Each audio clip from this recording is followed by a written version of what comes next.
CELARL ou CELAS pour une profession libérale, quelle forme de société choisir?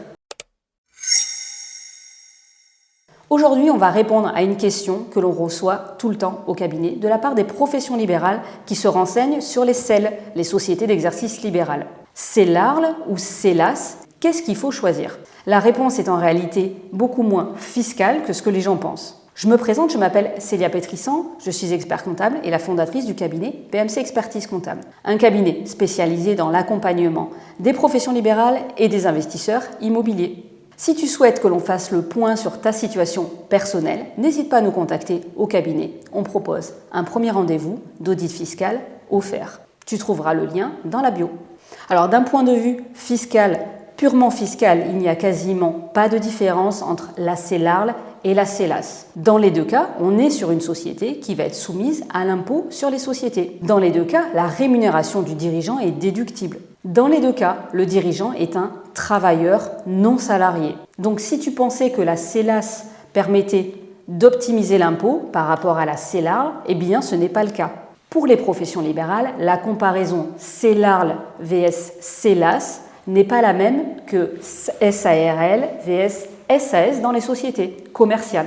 Pourquoi? Parce qu'en fait, en tant que profession libérale réglementée, le dirigeant est automatiquement un travailleur non salarié, un TNS. Donc, en réalité, il relève du même régime social et il a exactement les mêmes charges sociales. Donc, l'argument CELAS égale plus de charges sociales sur la partie rémunération et moins de fiscalité sur les dividendes, ce n'est pas le cas. Les cotisations sociales seront en réalité les mêmes en CELARL qu'en CELAS.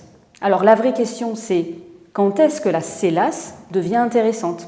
La réponse tient en deux mots, stratégie patrimoniale particulière avec stratégie de cession. Dans les autres cas, pas d'intérêt particulier. Le premier cas, où la CELAS peut avoir un vrai intérêt, si tu envisages à terme une vente à une société holding. Par exemple, imaginons que tu développes une activité libérale, tu fais du chiffre, tu veux te structurer, puis dans quelques années, tu veux peut-être faire rentrer un associé ou tu veux vendre une partie de ta structure. Soit tu veux loger tes titres dans une holding pour organiser ton patrimoine. Dans ce cas-là, la CELAS offre plus de souplesse juridique que la CELARL. Pourquoi? Parce qu'en fait, on est dans un fonctionnement proche de la SAS. Les statuts vont offrir plus de possibilités pour moduler les articles en particulier. On peut créer des catégories d'actions différentes, organiser le pouvoir de manière différente, ça va être plus flexible. Et ça, c'est très utile lorsque l'on parle de transmission ou d'entrée d'investisseurs. Deuxième gros avantage de la CELAS, au cas où la CELAS est intéressante, c'est que les droits d'enregistrement en cas de cession, quand tu vends les parts de SARL, tu es sur une cession de parts sociales avec un droit d'enregistrement de 3% après abattement. Quand tu vends des actions de CELAS, tu es sur une cession d'actions. Et là, on tombe à 0,1%.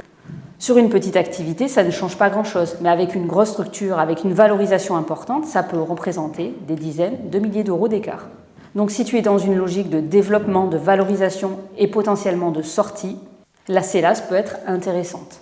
Le troisième point, c'est la possibilité de mettre en place donc des actions de préférence, et ça permet de donner plus de droits financiers à certains associés, de garder le contrôle tout en faisant entrer des investisseurs, d'organiser une transmission progressive ou de préparer une structuration holding avec des répartitions de pouvoir différentes.